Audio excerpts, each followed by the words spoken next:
All right, we're back at Red Barn Racing. Now it's been a few weeks. A lot's happened since then. But look at the car's here. Motor's not going in today though. I mean, unless you can snap your fingers and just make it happen. So, what we gotta do today is we gotta put the heads on the motor. Somebody talking shit over here? No. Defined. Yeah. Right there, defined. Oh. Here's the LS. Remember last time we left off because we were missing what? Studs and gaskets? Yeah. So we needed studs and gaskets because apparently he thinks he's stud enough and it wasn't. So that was a very bad joke. I'm literally building the same motor he had that was whooping everyone's ass, and now because he's got a 632, suddenly thinks he's like fucking hot. Where is that 632 by the way? 427 cubic inch. 632 cubic inch. I'm never gonna stop showing it because it's insane. So these are the parts. I'm gonna give the camera to Nick. We're gonna see some heads go on this bad boy, and maybe even stick an intake on top of it just to see how ridiculous it's gonna look if we get that far. All right, here we go. So the cam goes in dry because you don't want it mixing with the engine oil. Yeah. Assembly lube, or what do you call that? Your honey lube or whatever? Oh yeah, this is just engine honey that we make. Yep. See, now he's contaminating it. Yeah, 2 fingers. As much as I try and tell him, you don't listen to me. So the bearings in there are aluminum for the cam? They're actually a bimetal. Oh, bimetal? Yeah, so they're copper with aluminum facing. That's why they're so soft? Yeah. Can you tell when someone put in a cam and wasn't gentle with it? Oh yeah. Yeah, it'll have ding marks everywhere, and then it doesn't want to turn very nicely.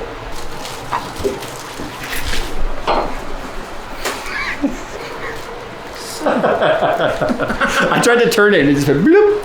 So seriously, if you guys haven't seen part 1 where we did the long block or the short block, check it out because there's a lot of discussion about ring gapping, and I learned a lot that day because I just figured rings go on piston and the piston goes in engine. And I didn't realize that there was an entire chart based on how you plan on using it and what the gap should be. And that just has, again, everything to do with cylinder pressures and temperatures, right? Exactly. Because as it gets hotter, the ring's going to close up more. That's why it's bad to start your car up and just drive off. That's what I was just going to say. So the ring is open when it's cold. Uh-huh. And so you start up an engine that's cold, the ring's open, there's some blow-by going on. It's just bad until you get proper cylinder temperature. That's why cold starts usually sound so raunchy. It's just because all the clearances aren't there yet. Yeah. The motor's not up to temperature, the fuel isn't flashing like it usually does. The motors are made to run at a certain temperature. Well, my Z01 sounds awful when it's cold, and that's not even just the E85, that's probably a mixture of the cam and the springs and lifters and everything we did. I also found out that you can't just start up a carbureted car and really start driving it hard either because the temperatures are too cold in the intake and you get bad atomization. Uh-huh. So the more I push the throttle, the more the car just stumbled. Yep. Because it requires so much more fuel when it's cold. Yeah. So really it's running lean. Yeah, it's running super lean because the air's too dense. Exactly.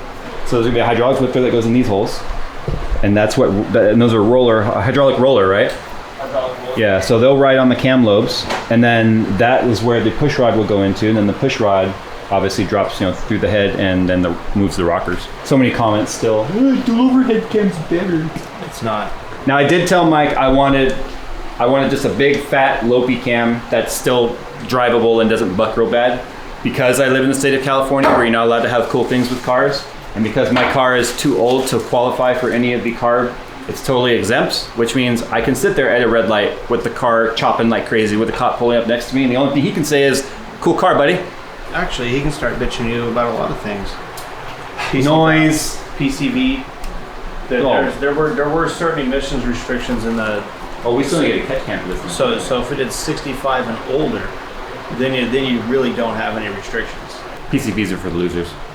So if I remember correctly, were you saying that notch on the cam, or the notch on the crank versus that tab on the cam need to be together when they rotate? Yep. Like they need to point at each other? Yep. You can go either way. You can do dots up or dots together. Oh, okay. Here's the dot here, and then a dot there. And then with these systems here, the computer will automatically adjust. Now, if I did something like that on my big block, where I did dots together or dots up, it would change where the distributor would be set into the motor. Because it's mechanically driven. And then it would be either 180 out or dead on. So I had a lot of people asking me why wasn't I going dry sump, because the LS7 originally had dry sump. Is there a reason? Packaging. Just make it tighter compartment.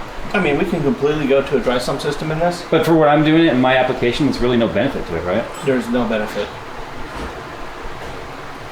Because if I were road racing, then yeah, obviously a dry sump would be almost like a must-have. The dry sump almost always is a better oiling system than a wet sump. It's the most disappointing thing about my LT4 versus the Z06. The fact that they put it in the 5th gen Z28 was pretty good. Yeah. It was just a cost-saving move for the 6th gen. Hey! There's stickers in here. That's your extra horsepower. Okay, so the Moroso pan, that's going to get us more volume of oil, but more importantly, the clearance we need for the crossmember. Correct. On this old car. Because like if we put a stock LS7 pan in there, it would just hit. The stock LS7 pan would actually probably clear because it's the dry sump pan. Oh, you're right. So But I it don't- won't I'm not- give us the volume we need though, right? But if typically when they do the conversions over into these, typically what they use is the standard 4th gen Camaro pan. Oh, okay. And that's I believe that's the Holley, the basically the revision on the Holley pan, things of that nature. But with the LS7 and the ability to pull the type of G's this does off the starting line, it'll starve the motor of oil. Because the Moroso pan is more of a drag kind of a application, yeah? The way it's designed for the sloshing. Yep. So it's actually a little bit of both. Oh, those actually move. I never realized that. Yeah. So these are what they call their trap bores. Mm-hmm. They've got some pretty informative videos actually on their website for these things. But these trap doors keep it from sloshing around and try to keep it around the oil pump pickup, so it doesn't come out the back and slosh everywhere and have the same issues that the stock pans do. So when you're accelerating, the rears will close, the fronts will open, and that oil trapped in the front can come back into this area. And then when you're braking, the same thing? Yep. Wow, okay. And this one also has a little side-to-side control on it as well. It's not a true drag pan. Yeah. And that's the kind of stuff if people don't check tolerances before they fire it up, it's going to immediately make impact, make metal shavings, get you set by the pump, just ruin your day, right? Oh yeah. Oh no, this is an annoyance. Because this right here messing this part of it up will make you have to pull it back out. Yeah. Because there's no way it's gonna drive around like that. Come in.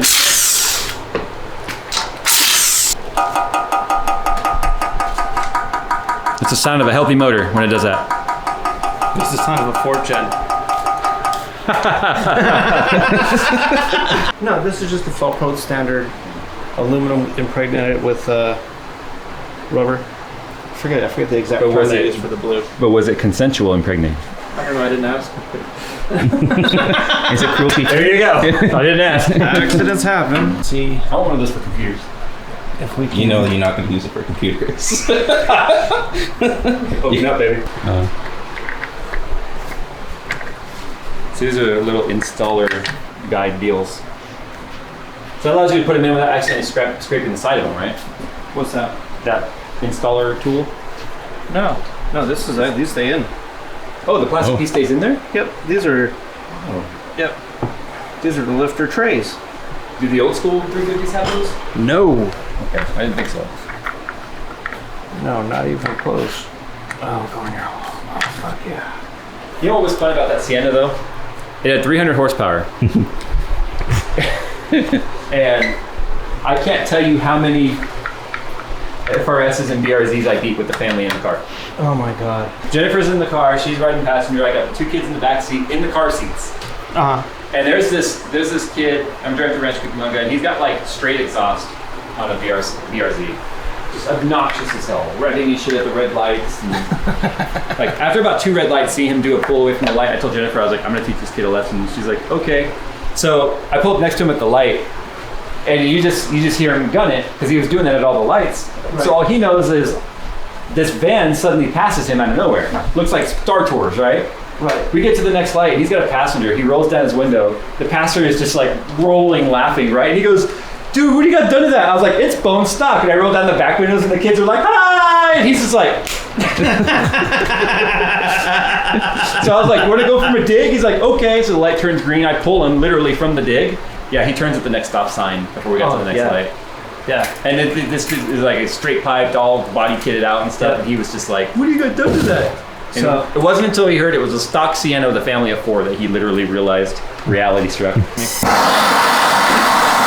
So you heat it to expand it so it goes on easier, right? Oh, yeah. See, when it starts smoking, it's ready, boss. The heat expands that much, you got it all the way on by hand. Yeah. And then as it cools, it'll just tighten on there. Oh, yeah. And then you have obviously the big nut. You know what I did? I busted.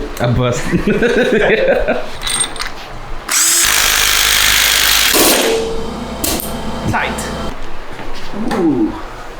The power maker is going on. So the pandemic has caused a lot of weird like shortages on various parts. Right now, apparently throttle body is what we're having a hard time getting. We're gonna be putting a Nick Williams 103 on here, but, or is it 102, 103? It's a 102. 102. But it's like a lot of the small parts they need to build some of these things are back ordered on some of the raw materials. And so there's a trickle effect, obviously, which means the final product can't be produced. We kind of started this process prior to all the things really hitting the fan. I mean, I bought the car during the pandemic, but it's gotten kind of worse in some of these parts over time.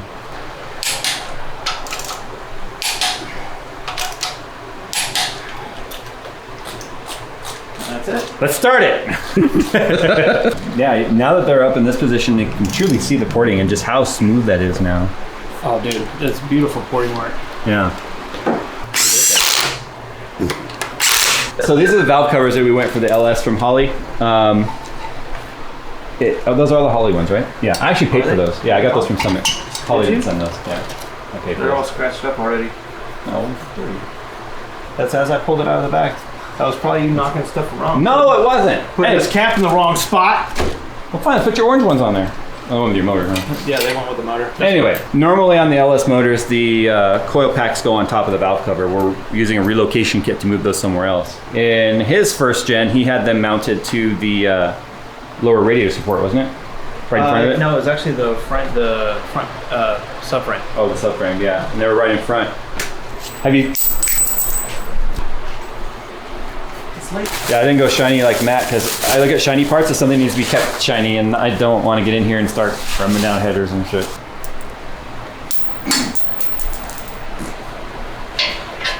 Build engines like I build computers. I see why now there's so much more clearance, like when it comes to the steering and all that, because those just kind of come straight down and back, where these really come back and like in towards the side of the block. So you see on this side, this header nearly hits the arm because it comes out and down, whereas on the LS7 it comes in and back. Yeah, it tucks in a little more. So there's a lot more clearance versus that one, and same thing on this side. You can see where I'm gonna have all kinds of clearance here for the steering box because they come in more.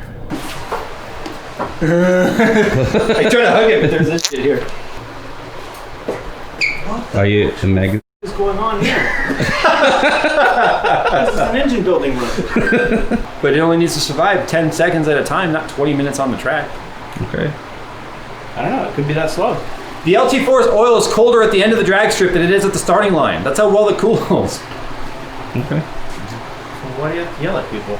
Because nobody listens. Well, that there is a semi-complete motor. All right, there it is. Intake and stuff's just sitting on there. We're gonna definitely have some clearance figuring out to do with the hood. You're fine.